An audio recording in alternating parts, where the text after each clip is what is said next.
Hello everyone, Jonas here, just checking in, seeing how you guys are doing.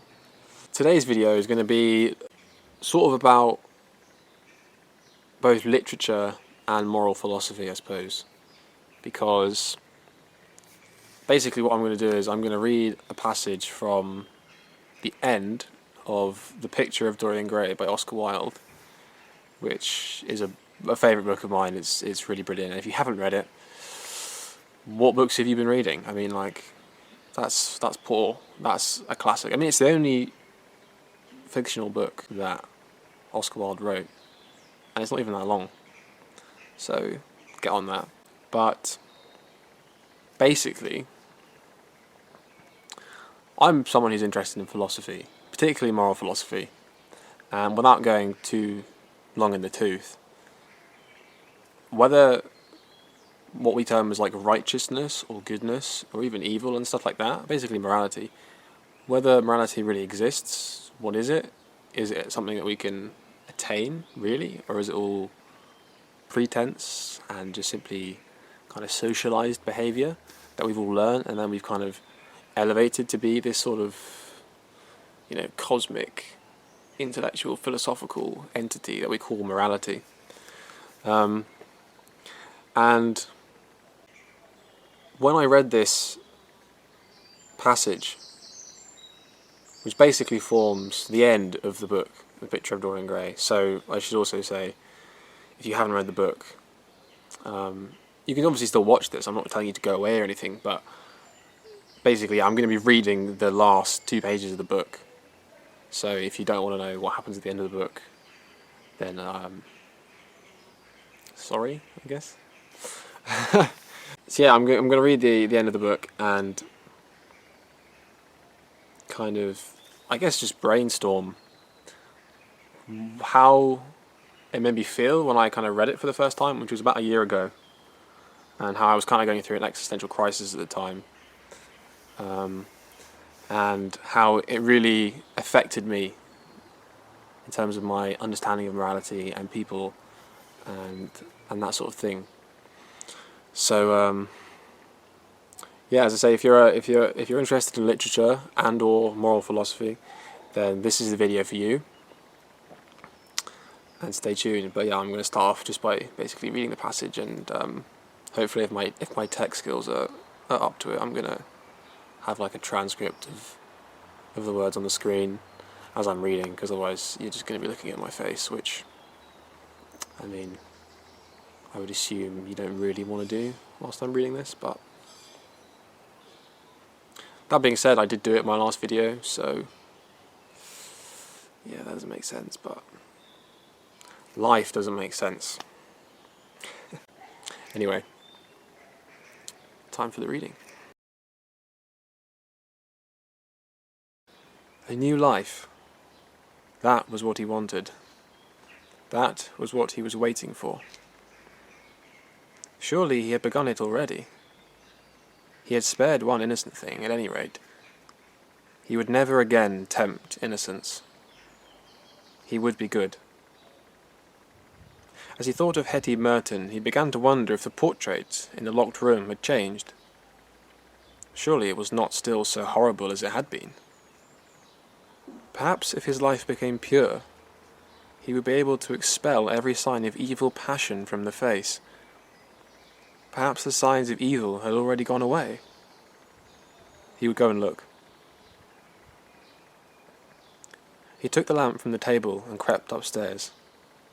As he unbarred the door, a smile of joy flitted across his strangely young-looking face and lingered for a moment about his lips. Yes, he would be good, and the hideous thing that he had hidden away would no longer be a terror to him. He felt as if the load had been lifted from him already.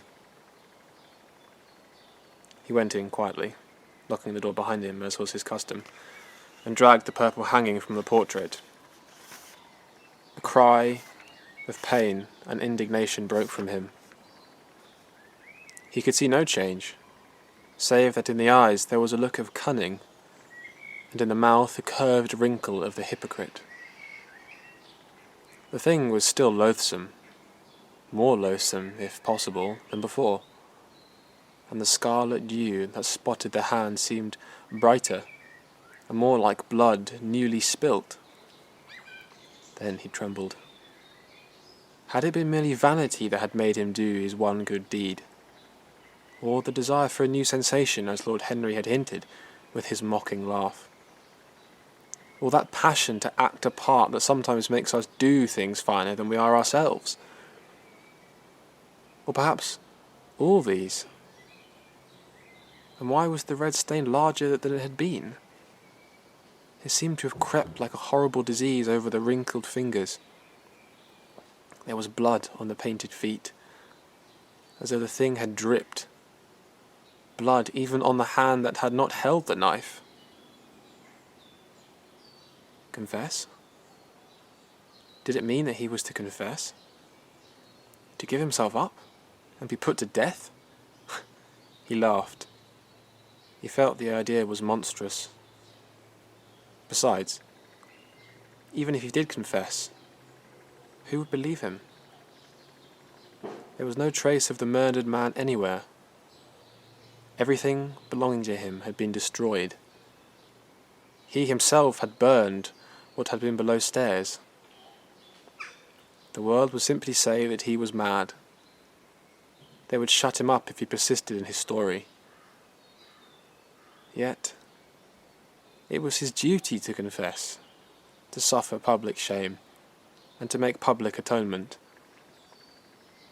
There was a God who called upon men to tell their sins to earth as well as to heaven.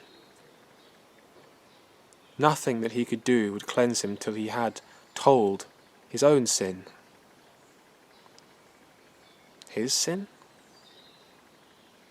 He shrugged his shoulders. The death of Basil Hallward seemed very little to him. He was thinking of Hetty Merton. For it was an unjust mirror, the mirror of his soul that he was looking at. Vanity? Curiosity? Hypocrisy? Had there been nothing more in his renunciation than that? There had been something more. At least he thought so. But who could tell? No. There had been nothing more. Through vanity he had spared her. In hypocrisy he had worn the mask of goodness. For curiosity's sake he had tried the denial of self. He recognized that now. But this murder, was it to dog him all his life? Was he always to be burdened by his past? Was he really to confess? Never. There was only one bit of evidence left against him. The picture itself. That was evidence. He would destroy it. Why had he kept it so long? Once it had given him pleasure to watch it changing and growing old. Of late he had felt no such pleasure. It had kept him awake at night. When he had been away, he had been filled with terror lest other eyes should look upon it. It had brought melancholy across his passions. Its mere memory had marred many moments of joy. It had been like conscience to him. Yes, it had been conscience. He would destroy it. He looked round and saw the knife that had stabbed Basil Hallward. He had cleaned it many times till there was no stain left upon it. It was bright and glistened. As it had killed the painter, so it would kill the painter's work, and all that that meant. It would kill the past, and when that was dead, he would be free. It would kill this monstrous soul life, and without its hideous warnings, he would be at peace. He seized the thing and stabbed the picture with it. There was a cry heard, and a crash. The cry was so horrible in its agony that the frightened servants woke up and crept out of their rooms. Two gentlemen, who were passing in the square below, stopped and looked up at the great house. They walked on till they met a policeman and brought him back. The man rang the bell several times, but there was no answer. Except for a light in one of the top windows, the house was all dark. after a time, he went away and stood in an adjoining portico and watched. "Whose house is that, constable?" asked the elder of the two gentlemen. "Mr. Dorian Gray's, sir," answered the policeman. They looked at each other as they walked away and sneered. One of them was Sir Henry Ashton's uncle. Inside, in the servants' part of the house, the half-clad domestics were talking in low whispers to each other. Old Mrs. Leaf was crying and wringing her hands. Francis was as pale as death. After about a quarter of an hour, he got the coachman and one of the footmen and crept upstairs. They knocked, but there was no reply. They called out. Everything was still. Finally, after vainly trying to force the door, they got on the roof and dropped down onto the balcony. The windows yielded easily. Their bolts were old. When they entered, they found hanging upon the wall a splendid portrait of their master as they had last seen him, in all the wonder of his exquisite youth and beauty. Lying on the floor was a dead man, in evening dress, with a knife in his heart. He was withered, wrinkled, and loathsome of visage. It was not till they had examined the rings that they recognised who it was.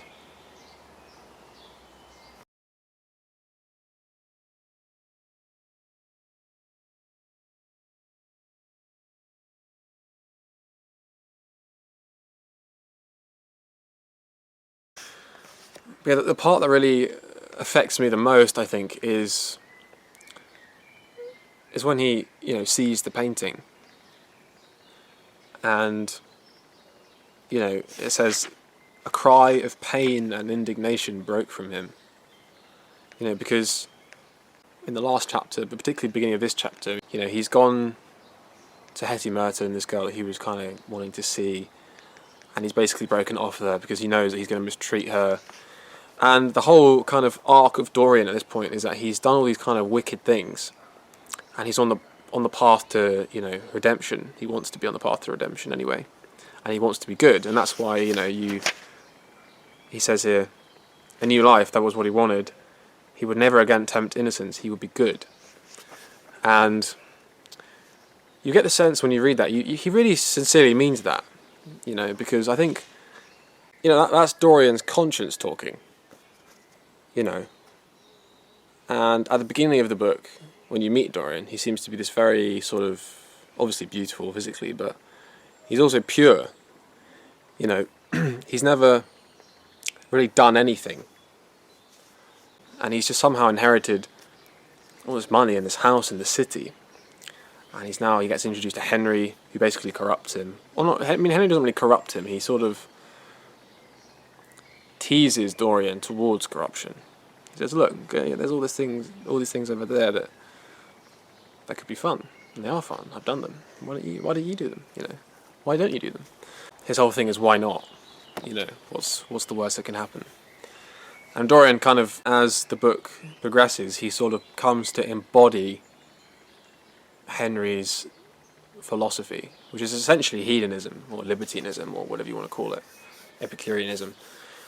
That it's all about the senses, it's all about sensory experience, sensual experience, sexual experience, indulging in excess, basically, flouting convention and traditional morality.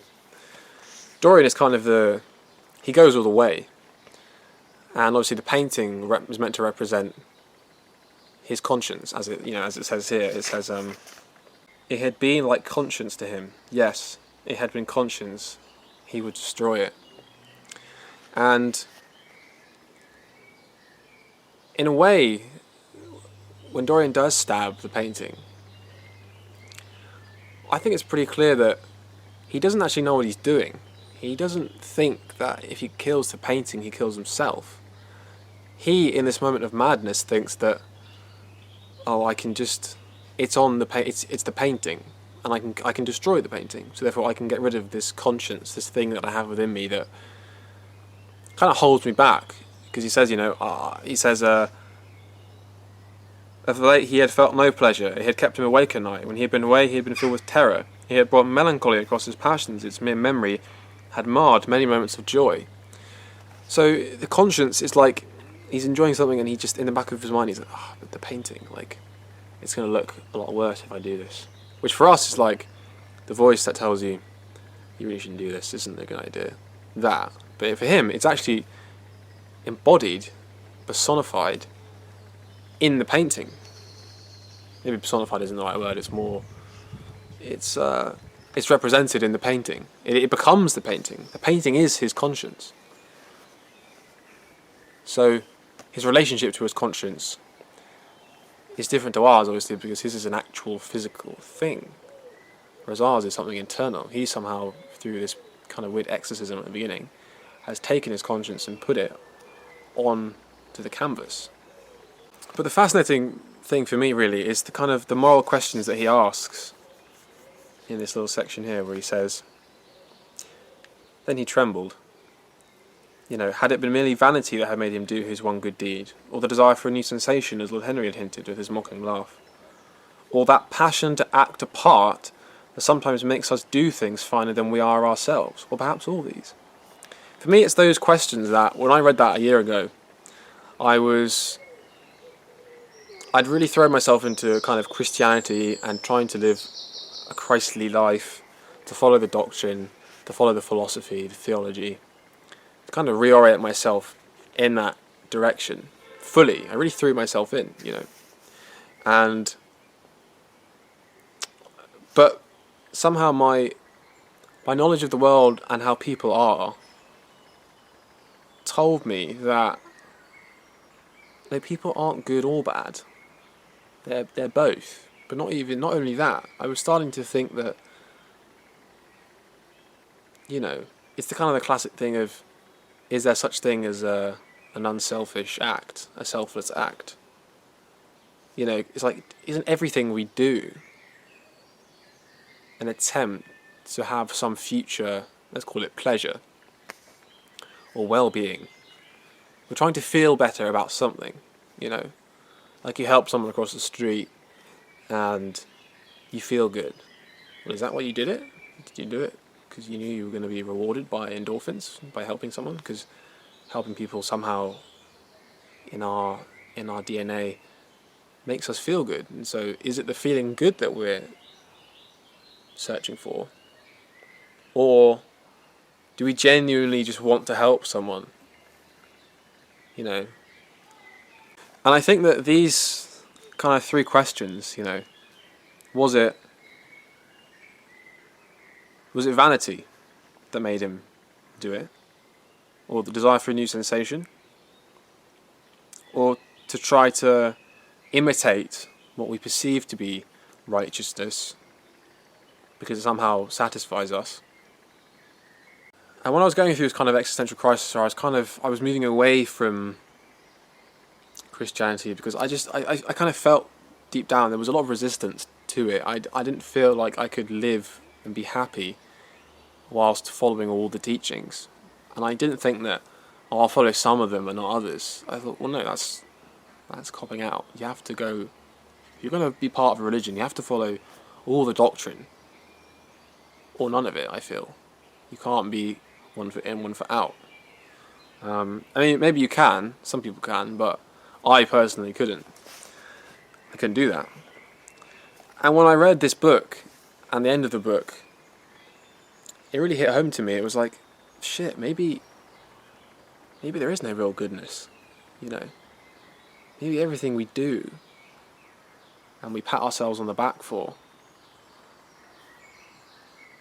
is secretly actually self-serving. Because even if you get nothing from it, materially,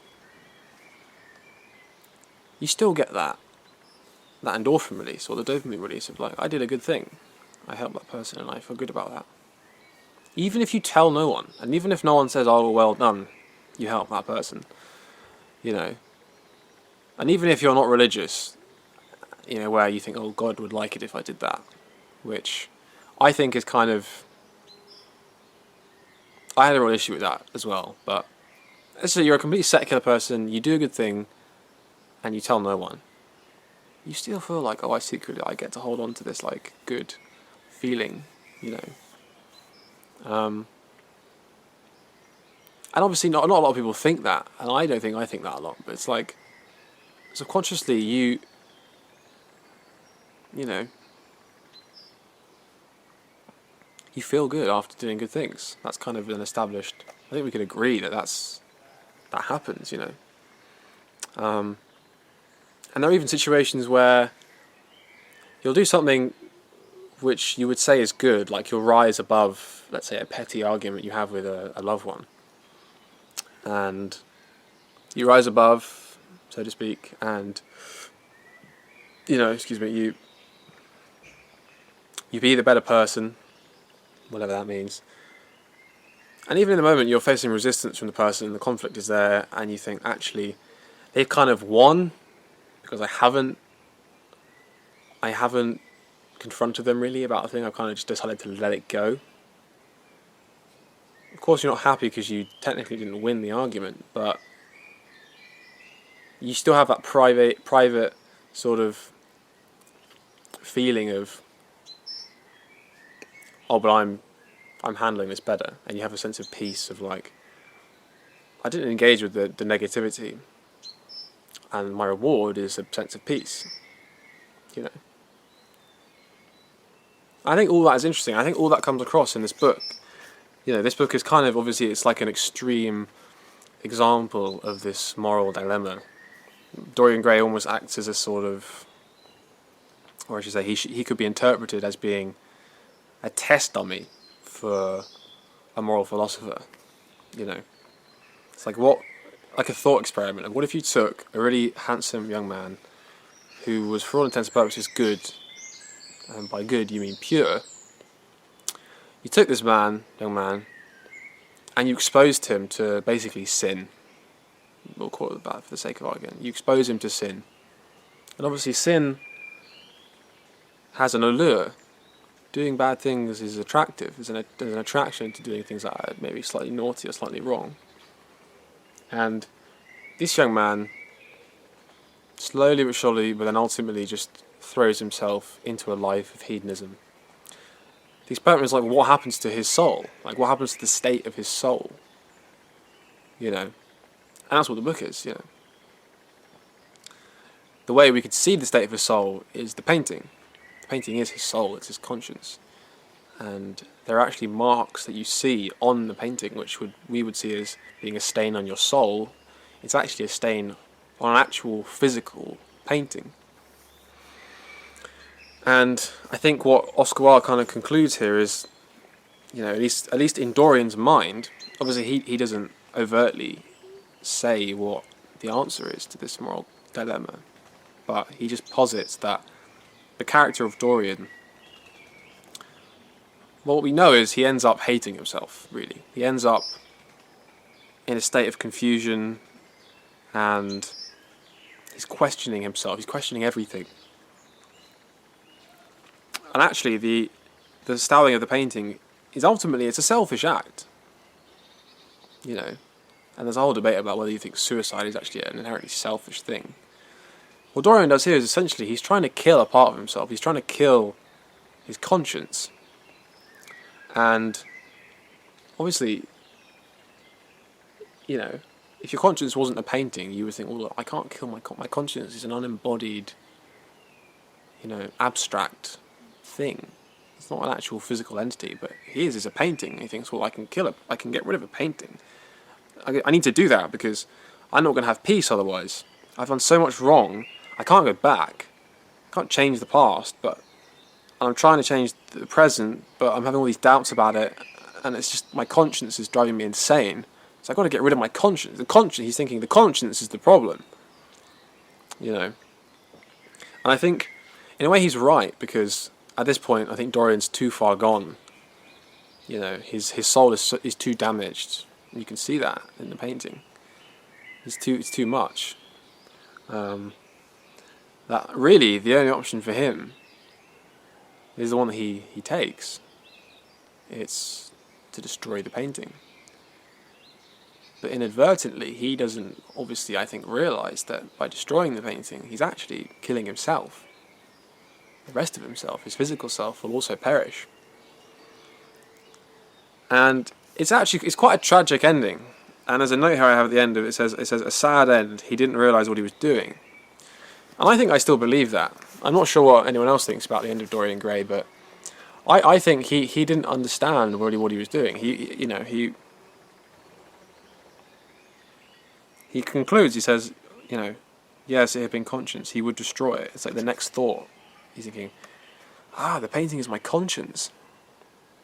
Yes, it is. I need to destroy that. I need to destroy my conscience, because he wants peace of mind. He wants his soul to be at rest again. And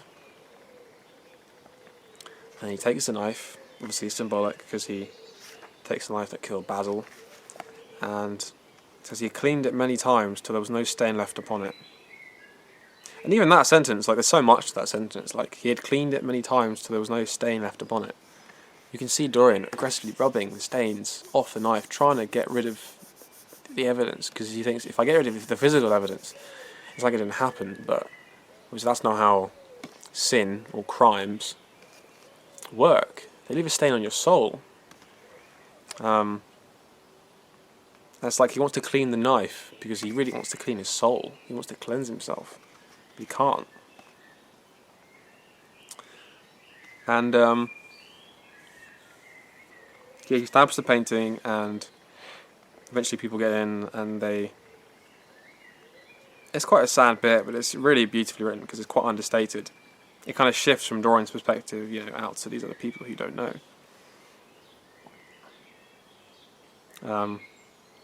And they don't recognise him. They don't recognise the dead man on the floor. It says they need to look at the rings to actually figure out who it is. And yeah, it's like in the end he was unrecognisable. He no longer resembled his former self, his pure self. And I guess that's the kind of, you could say it's the parting message of the book, is that if you go down that path, yes, you might have a lot of fun and a lot of good experiences, but you'll get to a point where you look back, or you look in the mirror, and you look at yourself and you think, I actually don't know who that is anymore. I don't know you. And I've actually had that at times where, not recently, but a couple of years ago when I was, I used to go out a lot, have a lot of fun and stuff. Because I think I was trying to get away from myself, really. I was trying to find the answer in experience and in the world. Kind of a hedonist of sorts. And I think I remember a couple of times looking in the mirror, and obviously only fleetingly, but I remember looking and I'd think, what happened? Like, who are you? I'm not even sure who you are anymore. All the stuff you're doing is, it's not you. I always take issue with people who say, oh, it's not you, because you're capable of a lot of things that you don't think you are. But I think there's a line where there are certain things that you shouldn't do. And only you know that. That's not up to any religion or doctrine to tell you. I think, you'll know if something is wrong. You'll know the things you shouldn't do. And Dorian didn't know. I don't think. He only found out too late. Which is why the book is ultimately a tragedy. But it's a fascinating thought experiment, really, into moral philosophy.